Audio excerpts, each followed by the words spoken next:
Welcome to BSc Physics and Statistics classes. BSc Final Year Mathematics Third Paper Numerical Methods and Computer Fundamental. आज हमने अपना chapter 3 start कर दिया है। Chapter 3 है हमारा ऑपरेटिंग सिस्टम। ठीक है, ऑपरेटिंग सिस्टम क्या होता है? देखो, ऑपरेटिंग सिस्टम जो है इंटीग्रेटेड सेट होता है प्रोग्राम का।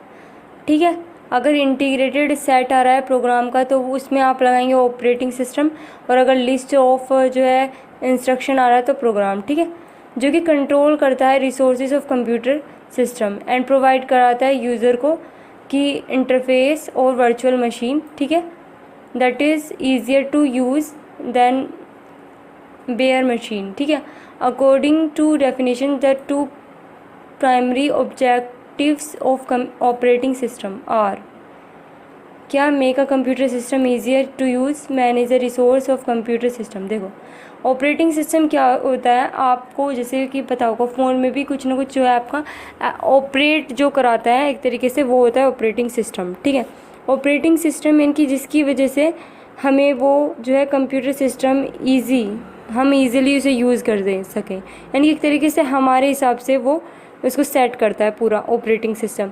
ठीक है, ऑपरेटिंग सिस्टम के बिना जो है आपका कुछ भी नहीं चलेगा। देखो, ऑपरेटिंग सिस्टम में आपका विंडोज़ वगैरह ये सब आ जाती है ना, तो जो आपको ऑपरेट करा रहा है सब चीज़ें। ठीक है, तो वो आपका ऑपरेटिंग सिस्टम होगा।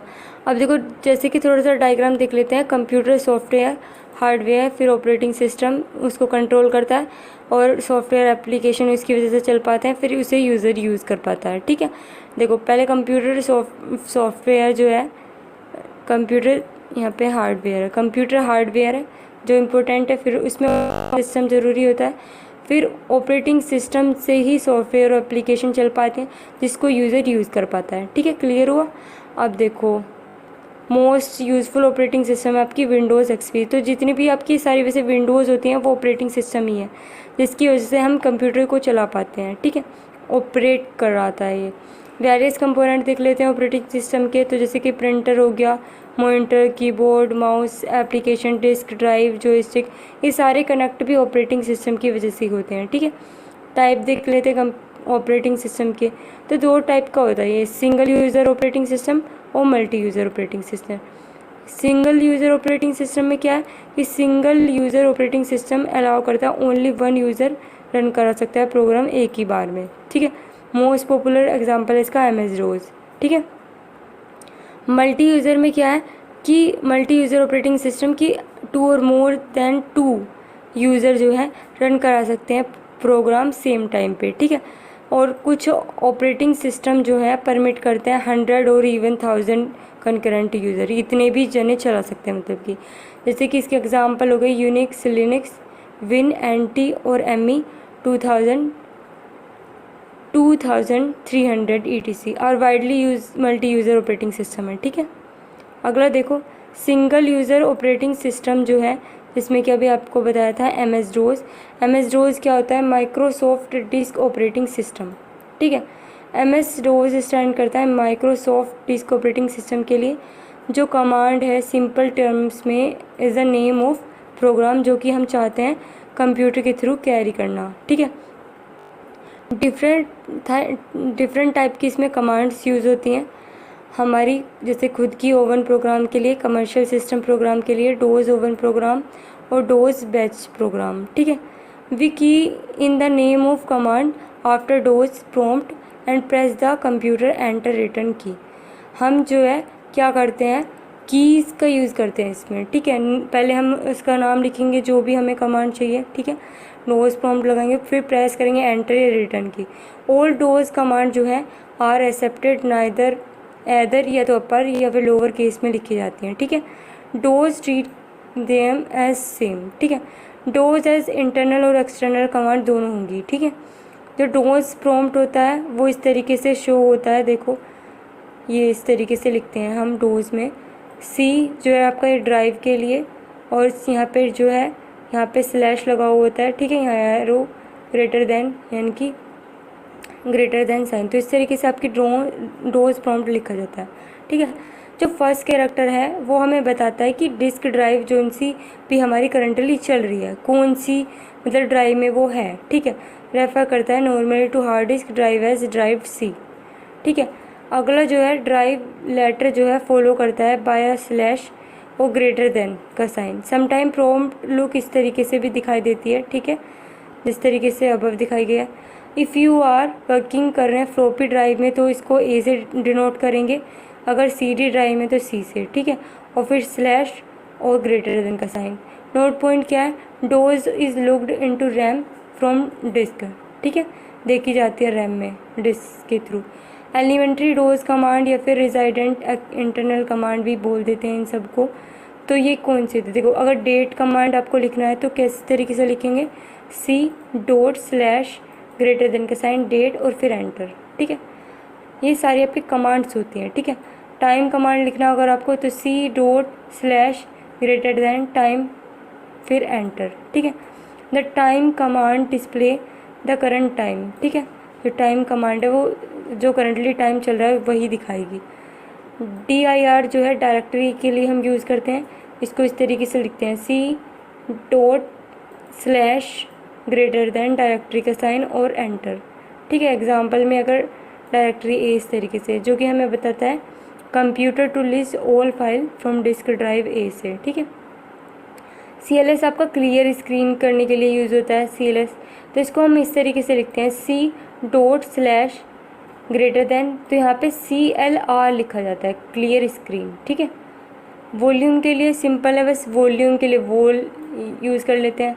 This report the volume label on the disk C./ greater than volume enter, ठीक है। VER जो है वर्जन के लिए यूज़ होता है, ठीक है। The report the version number of MS DOS, तो C./ ग्रेटर देन वर्ड और एंटर, ठीक है। रीएन और रीनेम के लिए यूज़ होता है। This command is use to rename के लिए, फाइल का अगर आपको रीनेम करना हो तो C./ greater then rain old name new file name enter, यानी कि आपको रीनेम करना है तो पहले पुराना नाम लिखना होगा फाइल का, जो भी फाइल का आपका नाम है, और अब जो आप नया नाम लिखना चाहते हैं तो वो लिखेंगे, फिर एंटर दबा देंगे, ठीक है, फिर वो चेंज हो जाएगा। देखो टाइप जो है इट टाइप्स या enter file, this command is use for listing a file, यानी कि फ़ाइल का टाइप बताना है आपको तो वो इस तरीके से होगा, इस तरीके से लिखा जाएगा। कॉपी करना अगर किसी को तो this is a tool to make copies of disk file, it can also duplicate file बना देती है वन डिस्क से अनदर, तो इसको यूज़ करते हैं इस तरीके से C./ ग्रेटर देन कॉपी, ठीक है। जो फॉर्मेट, एक मिनट, ये फॉर्मेट आगे पढ़ेंगे।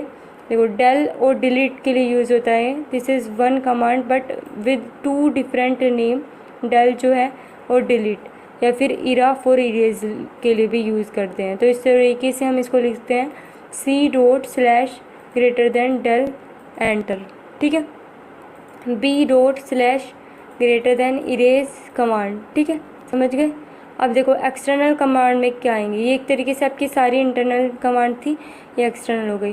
तो there are mainly external command which are also sometime हम यूटिलिटी भी बोल देते हैं MS DOS के लिए। तो फॉर एग्जांपल फॉर्मेट होती है, डिस्क कॉपी होती है और CHK/DSK होती है, ठीक है। फॉर्मेट जो होती है वो फॉर्मेट के बारे में ज़रा हम ऊपर से देख लेते हैं। आप जब नोट्स बनाएंगे अपने तो प्रॉपर बनाना साथ के साथ, ठीक है। देखो द फॉर्मेट कमांड जो है वो यूज़ होती है to do most basic preparation of disk for use, ठीक है। It is equivalent of drawing guideline on blank sheet of paper to make it possible to write on the place, यानी कि format आपको पता होगा, आप कोई भी फॉर्मेट बनाते हैं जब आप लेटर भी लिखते हैं, ठीक है। इनकी आप वहाँ पे या तो टाइप भी कर सकते हैं इस ब्लैंक शीट पे या फिर आप ड्रॉ भी कर सकते हैं। इट इज़ मतलब पॉसिबिलिटी के लिए तो उसे फॉर्मेट बोलेंगे। फॉर्मेट मतलब एक तरीके से वहाँ पे फॉर्मेट डिस्क का आप यूज़ करेंगे, ठीक है। अब देखो अगला जो है वो है डिस्क कॉपी। डिस्क कॉपी से ही पता चल रहा है कि डिस्क की ही कॉपी कर देना। तो डिस्क कॉपी यूज़ होती है to make a duplicate copy of disk, ठीक है। और जो ये वाली CHK डिस्क जो होती है वो ये यूज़ होती है report disk and memory status के लिए चेक करने के लिए, directory and file allocation table design और करंट डिस्क के लिए, ठीक है। md कमांड जो है वो यूज़ होती है मेक करने के लिए डायरेक्टरी, और इसको यूज़ कर इस तरीके से करते हैं c./ सैलरी या फिर ऑफिशियल, ठीक है। cd कमांड जो है चेंजिंग करने के लिए डायरेक्टरी, तो इस तरीके से लिखते हैं, तो c./ cd सैलरी एंटर। तो आपको जो है मेल इन के इस तरीके से याद करें, जैसे md कमांड है तो इसके लिए आपको यहाँ ये क्या यूज़ करेंगे, इस तरीके से cd किस लिए यूज़ होता है, तो चेंजिंग डायरेक्टरी के लिए, और इस तरीके से लिखा जाता है, ठीक है। और न्यू सब डायरेक्टरी नेम आप यहाँ पे डाल सकते हैं। rd और rd कमांड जो है रिमूविंग द डायरेक्टरी के लिए यूज़ होता है, इसको c./ rd सैलरी इस तरीके से एंटर। पाथ कमांड जो है वो इस तरीके से लिखा जाता है c.//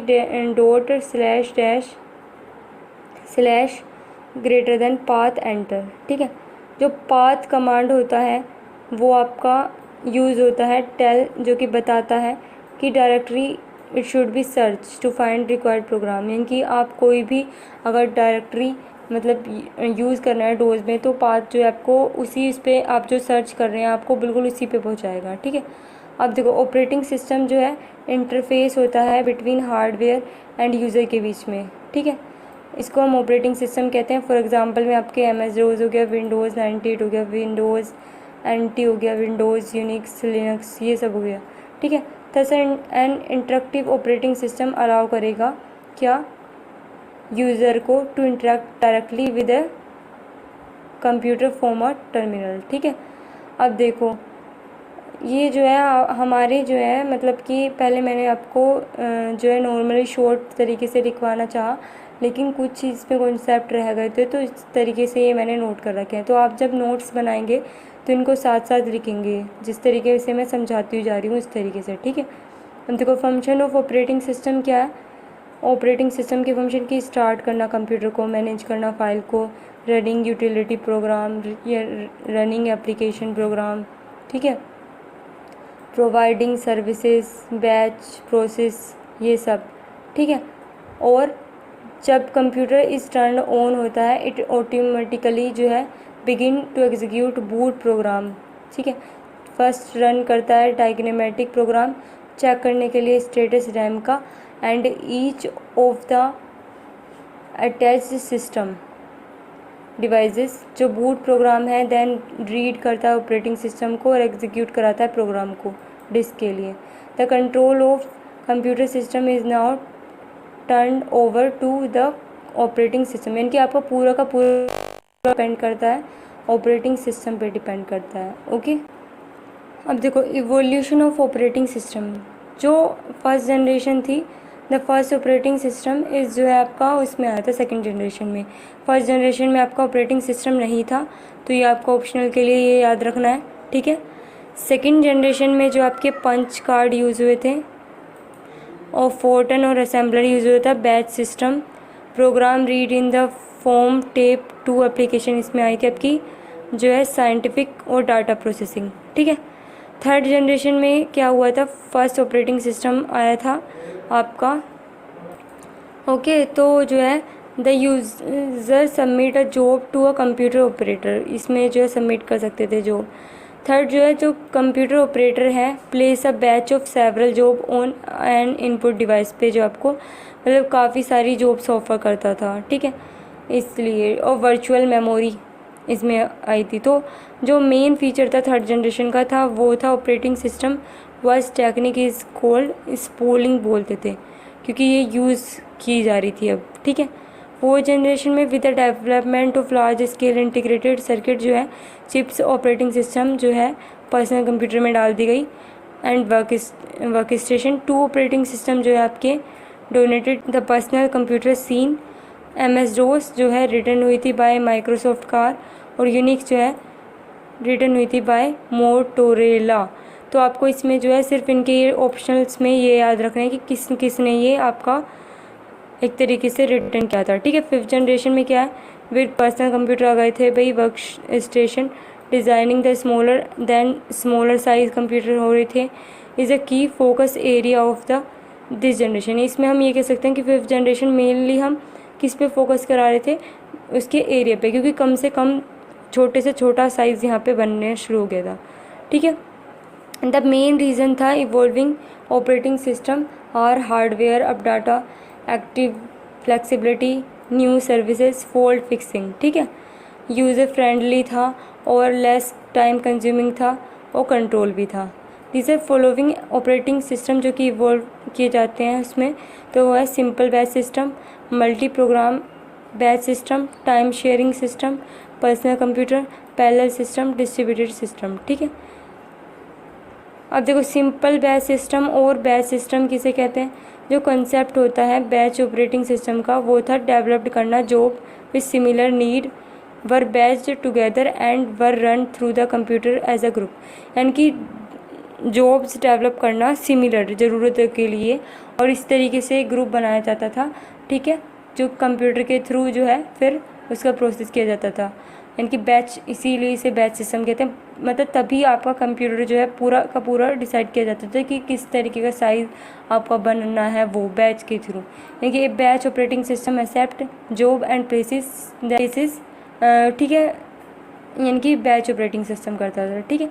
अब देखो इंटरेक्टिंग सिस्टम क्या है। An interactive operating system allow user to interact directly with the computer from a terminal, यानी कि ये आपको डायरेक्ट जो है ऑपरेटिंग सिस्टम के थ्रू यूज़र डायरेक्टली इसकी जो समझाना चाह रहा है वो समझ सकता था, ठीक है। अगला देखो रियल टाइम ऑपरेटिंग सिस्टम। तो a real time operating system is use when there are rigid time requirement on a operation of processor और फ्लो ऑफ डाटा, ठीक है। यानी कि रियल टाइम ऑपरेटिंग सिस्टम जब यूज़ होता था जब बहुत ही रिजिड टाइम की ज़रूरत होती है थी, ठीक है, यानी कि फ्लो ऑफ डाटा ज़्यादा कराना होता था, ठीक है। अब दो काइंड हैं रियल सिस्टम के, वो है हार्डवेयर रियल सिस्टम और सॉफ्टवेयर रियल सिस्टम, ठीक है। देखो माइक्रोसॉफ्ट विंडोज़ क्या होती है, फैमिली होती है ऑपरेटिंग सिस्टम की जो कि डिज़ाइन की गई थी Microsoft corporation and Microsoft Windows operating system, ठीक है, जो कि फुल्ली सपोर्टेड थी बाय ग्राफिकल यूज़र इंटरफेस, ठीक है। द मेन वर्जन जो था विंडोज़ का वो था Windows XP, Windows NT, Windows 95, Windows 98, ठीक है। जो करंट वर्जन जो अब फ़िलहाल चल रहा है विंडोज़ का वो है JA32 and X86 64 micro processor, ये वर्जन चल रहे हैं विंडोज़ के, ठीक है। एंड हर वीडियो की तरह इस वीडियो का PDF का लिंक मैंने आपको डिस्क्रिप्शन में दे दिया है, आप उसे वहाँ से डाउनलोड कर सकते हैं। Okay, like, share, subscribe. Thanks for watching and don't forget to tap the bell icon to more updates. Okay, thank you.